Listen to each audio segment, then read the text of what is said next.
أعوذ بالله من الشيطان الرجيم بسم الله الرحمن الرحيم اللهم صل على سيدنا محمد صلى الله عليه وسلم walaalayaal salaanta islaamka xaqa kadib waxa la yiri Soomaalidu waxay dhahdaa xog la helaa tala la helaa haraba marka maanta inaan idin la wadaago waxyaabaha hadda soo cusboonaaday gumeysiga madowga Itoobiya iyo wakiiladiisu ay soo karaar qaateen ayaa waxaan rabaa inaan ummadda Soomaali galbeed Soomaalida ogaadeen jawaxo aan la soo wadaago hadba xogaha lagama maarmaanka ah anfacaya walaalayaal sida aan ku bilaabay waxa la yiri xog la helaa tala la helaa waxaan rabaa inaan idin la wadaago maanta qoraaladan aan ku soo koobay oo u badan murti Soomaaliyeed ayaan rabaa inaan mid waliba murtidaasi meeshay ay ku aadan tahay inaan ku beego waxa la yiri aan wada hadallo وأن هشينو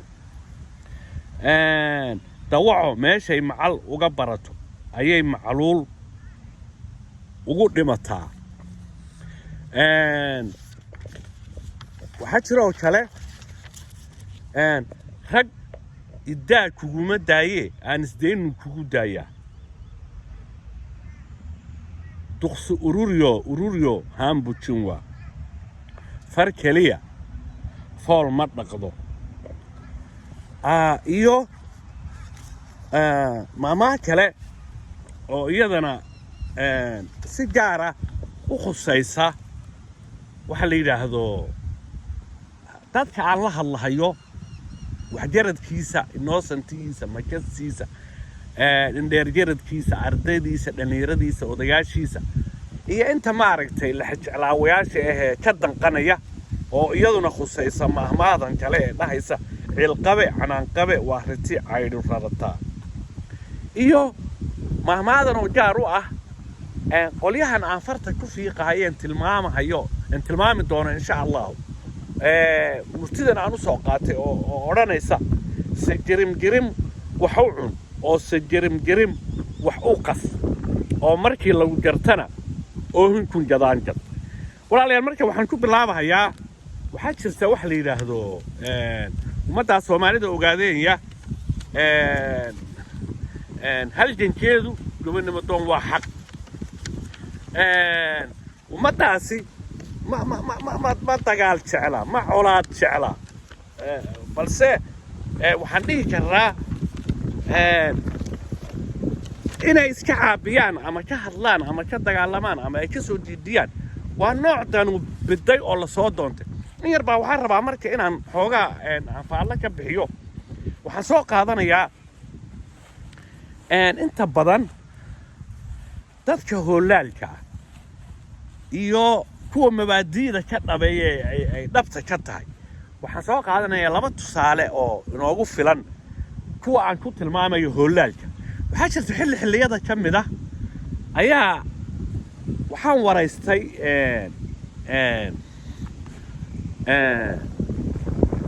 haljamaa wuxuu ii sheegay inuu wax badan dhaliilahay balse waa hore mahmaadi u ahayd kolba ka ku dambeeya yaa leebkiga qaasada u dhiibataadii ahayd ayaa waxaan isiri halgamaayani wuxuu ku sheegayaa wax xaqa balse markii aan arintii sii dabagalay aan sii baarin sii ogaaday waxa ii soo baxday xogta markii ay la wadaagayo oo ahayd waxaan is haynaa buu yiri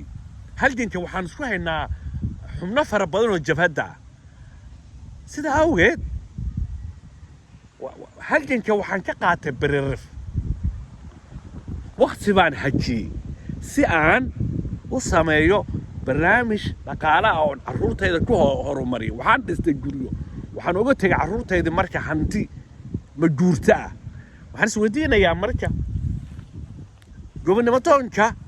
xilliga uu halkan ku soo biiro naftiisii maalkiisii iyo waqtigiisii iyo sida loogu talagalay hadduu uuro xorriyaddii ka hor haddiiba aad horumar samaysayba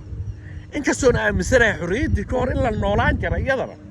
balse waxaan ka hadlayaa ninka gobonnimo doonkii waxay ka muuqataa waxaa la yidhi war afoor buu ku yaallaa meesha ayada marka waxaan soo qaadanaynaa haddana waxaan baadhitaankayga dheer aan ku soo ogaaday halgankii jabadda waddaniga xoreynta ogaadanya nidaamkii u horreeyey ee hadda labadan caleen la isgarab saaraya kan DDS-ka la leeyahay asalkiisu oona lafta uu ahaa xaruntu wuxuu noqday goday caasimaddu ay iska lahayd goday bay ahayd waxaa jirta xilligii Malasa Zeenaawi iyo aragtidiisa dheerayd ee ahayd halgankani haddii uu sidii loogu talagalay ugu faa'iidaysto qolyahan way ku ahayaan wayna faa'iidaysanayaanti waa kii ku weeraray xarumihii waa kii isagu weeraray ee doontay jabadda waddaniga xoreynta ogaada waa kii labeentii ummadda uu hadhcad ku wada toogtay sidaa awgeed waxaa jira nidaam ku hadhay meesha oo jabadda waddaniga xoreynta ogaadanya ahaa oo baarlamaanku halkaasuu joogay waxay iskugu jireen financial waxay iskugu jireen komishinadii booliska waxay iskugu jireen system kastoo dowladii lahayd bay iskugu jireen sidaa awgeed meesha waxaa iga soo baxay xubnihii jabadda waddaniga xoreynta ogaadanya ahaa ee naf iyo maal iyo waqti hurayay halgankii adkaa soo maray qaybo ka mid ihi xilligaas bay sandareeradaas iyo intaa yaree labeenta ah iyo intaa yaree macmacaanka ah bay ku sunoobeen oo ku hadheen marka waxaa laga yaabaa marka qaybo fara badan oo systemka ah ayaa waxaad moodaa waxyaabahan hadda jigjiga iyo DDS ay leedahay sababtoo ah dowlad waxay leedahay intelligence dowladda Ethiopian aqoon buuxda u leedahay jabadda waddaniga xoreynta ogaadaya iyo shacab weynaha ay gumaysato sidaa awgeed waxaan dhihi lahaa waxyaabaha qaska wada ayaa kuwaasa dhanka kale waxaa dhici karta inta badan waxaa jira laba shay baa isgarab socda mid waa barnaamij nabadgelyo oo waxaa samaynaya hadda waxaa loogu magac daraa boolis iyo waxyaabaha iyo ciidamada iyo asluubta iyo askale barnaamijna waa administration waa baarlamaankii golayaashiisa iyo sameeya hay-adaha wasaaradaha iyo waxyaabaha noocaas waxaan ka wadaa marka qaybo ka mid ah aasaaskii koowaad ee jabadda waddaniga xoreynta ogaadaya komishinka booliska ama ciidanka booliska hadda liu booliska ku abtirsada aasaaskiisu ee shalay loo dabaaldegayay waxaa asal iska ahaa lahaa xubnihii jabadda waddaniga xoreynta ogaadaya magaalo kastana waxaa ka jiray dhismo boolis marka dhammaan qolyaha noocaas ahna intooda badan xitaa xilliyadii ay isdiidiibayeen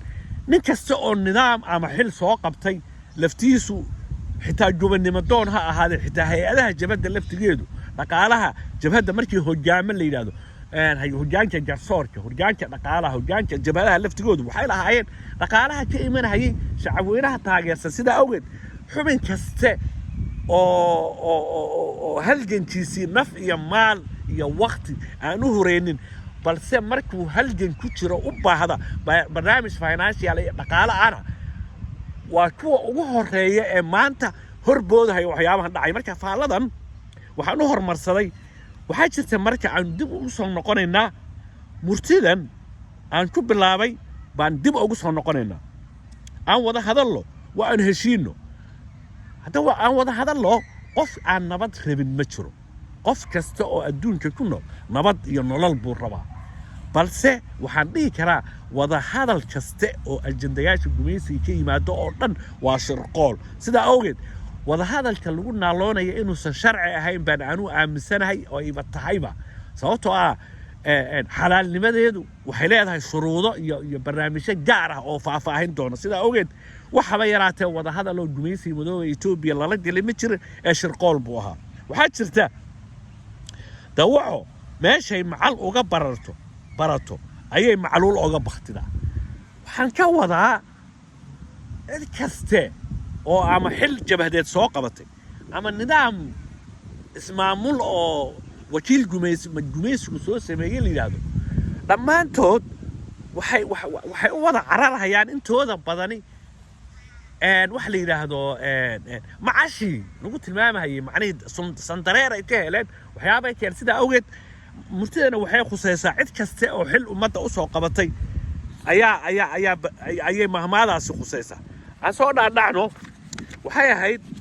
murtidii kale waxaa la yidhahdaa wax la yidhahda rag iddaa kuguma daaye aan isdeennu kugu daaya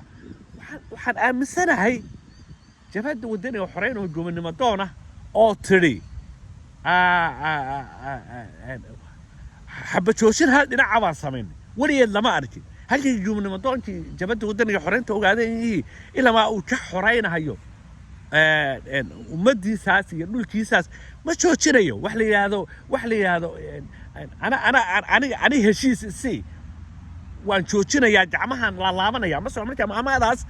هري بي أو خلطان كوي كنا واقع أركتي جامعنا ويكو خلطان تاسنا وحيد رجال كوي مداية أنا استنو كوي داية هل تنتي حقها مركب توبتي سلوسو عليو أنا استنى إيماني أوسي عالمي مركب هرا والله يلضوفه مساحة إيمانية دخسي ururiyo haan bujiwa murtidan inta badan kuwan maaragtay gumaysiga madooba Ethiopia ayaa waxay inoo isticmaalaan markii arkeen tayadeena markii arkeen aqoonta buuxsawta tayada markaan leeyahay ummadda Soomaaliyeed baaba ka taya badan oo ka aragti sarreysa oo ka intelligence waxaan ka hadlayaa culayska uu gumaysigaasi ina saaray markii ina arkay markuu helay qayb oo xukun ayaa wuxuu arkay inaan midnimo la helayn marka waxay isticmaalaan iyadu murtii odhanaysay talbaab bin jaaja baan muqaca innaka inoo isticmaalaan taasoo macnaheedu tahay duqsi ururiyo haan bujinwa baashi marka midnimada aad ka keeni lahayd ee intaad ururta aad wax noqon lahayd waa tan hadda lagu tarfaraariiqayo oo arkaysid gabdhaha qaylada ka yeedhaya ee maanta kicinaya ee jigjiga shacabkii ay kicinayaan ee barooranayaan ee rabaa in qabiil isugu dhuftaa sida awgeed waxa la inaga rabaa midnimo inaan beenino weey murtidaas hay duqsi ururiyo haan bujinwa ay fikirkii iyagu aaminsan yihiin inaan midoobi karin waa inaan beeninaa weey waxa jira farqu dheeta fool ma dhaqdo waxaan ka wadaa hal shakhsi keligii wax ma jaranayo laakiin dad fara badan markii aragtidooda la ururiyo ayaa wax jaran iyama hadda shaba soo qaad hal qof cuntada uu cuno waxay ku filan tahay laba qof saddex qof cuntana shan qof bay ku filan tahay fikirka hal qof wax macna ma sheeys marka murtida haddaan inta kaga gudbo waxaa jirta ummadaas Soomaalida ogaadeen Soomaali galbeed xilligan xaadirka ah shaqada hadda lagu wadaa waxay tahay nidaamkii DDS ay wuxuu lahaan jiray jaaliyado la yiraahdo jaaliyada Soomaalida Ethiopia oo ka samaysan Australia oo ka samaysan Canada oo ka samaysan Sweden oo ka samaysan Ingiriiska safaaradda Ethiopia active-ka ay tahay gaar ahaan waliba waxa aad active u ah safaaradda Kenya ayaa aad u dhaqdhaqaaq badan marka waxaad moodaa udbahoodii iyo dhigahoodii intay soo qaateen ayaa maanta jaaliyadaha jawaxa waxay ku shiraysaa Sweden tan la leeyahay waxa weeyaan waa nidaamkii ahaa jaaliyada Soomaalida Ethiopia ee Sweden ku nool iyo jaaliyada Soomaalida Ethiopia ee Australia ku nool jaaliyada Soomaalida Ethiopia ee Kenya ku nool waxyaabahaas yaa socdo waxaan ka wadaa haddaan ka soo qaadno wakiilka gumaysiga maanta iyo wakiilka hore gumaysigii hore labadoodu maadaama laba kaadir oo TPLF ka tirsan ay ahaayeen waxa meesha kaaga muuqata inay kaadiriinta uu Malaza Zenawi u diyaariyay ay farabadan yihiin hadda nidaamkan dhisan hadda DDS dhammaantoodu waa kuwaas weey sidaas oo kale ayay marka jaaliyadaha dibaddana ay sidii u jiraanoo muxuu ahaa jaaliyada Soomaalida Ethiopia ee dibadaha waxa maamulaya kicinaya jabhada ka dhigaya ayaa marka waxyaabaha la arkaysana Sweden ka socona waa waxyaaba aan soo noqono marka waxaa jirta laba murtiyood oo ah cid kaste oo wax jaranaysa waxa khuseeya murtida dhahaysa ciilqabe canaanqabe waa rinta caadhirata qof kasta oo la jeclaawa oo mas'uul oo wax garanaya mahmaadaas qabanayso ummadaadan halgankaayan inuu kala go'ay halista u tahay ee la soo weeraray waxa la rabaa inaad fadhiga ka jeclaano aad ciilqabe canaanqabe waa rinta caadhirata baatee dadkaaga meel walba cayd ka noqday fikirkiibu cayd ka noqday wax walba cayd ka noqday tusaale ahaan waxaan soo qaadanaya xubin waxaa jira la jeclaawo ahaa oo halganka soo maray oo ciidankii soo maray oo isaga intii maxaabiisahan lagu soo dhiibay la jadeeday aaminsan oo aragtidiisa codkiisa uu ku hadlay aan idin soo gudbinayo uu leeyahay anigu xilligii la dagaalamaya jabhadda wadaniga xoreynta ogaadaya fikirka ah dagaalka ma aaminsanayn anu ee dagaalka maadaama aan hoggaan ku xidhnahay saasaan dagaalka u waday meesha ayada waxaa ka dhiman marka inayna jabhadda wadaniga xoreynta ogaadaya dagaal ooga ayna ahayn in gumaysigu ku khasbay oo uu soo weeraray baan meesha tusaya isaga waxaa ka dhimanaa xog waxaa marka khusaysa cid kaste oo hawshan wadana waxaa khusaysa waxaa la yidhi murtida سجرم وحوعن أو سجرم وحو قص أو مركي لغو جرتنا أو هيكو جدانجد وحي تاي معنى هيدو وحي أركان إني عرقتدي ديراتي إني هالجماعي وطيادة سرية وجعنتا وحكوها يو إنو هالجن كتوبتي سعادة أهلوسو علينا يو سيدا أوغن وحي وضان مركا أبابل يقص أي سجرم وحونا هيان أو بوم هيان سجرمنا وحو قص هيان لما انت هولالك ايه كو اغميريسان سجبيس مدوبه ايتوبيا وفالدي جوبريد ان هوري كسو قيحي اها يا لا حواليبا معمني maxaan ka wada dawac meeshay macal uga baratay ayay macaluul uga baqtida isu soo noqdo wanaagsan gubeysi madoow Ethiopia ha dhaco waana wax masuucaad wa salaam alaykum wa rahmatullahi wa barakatuh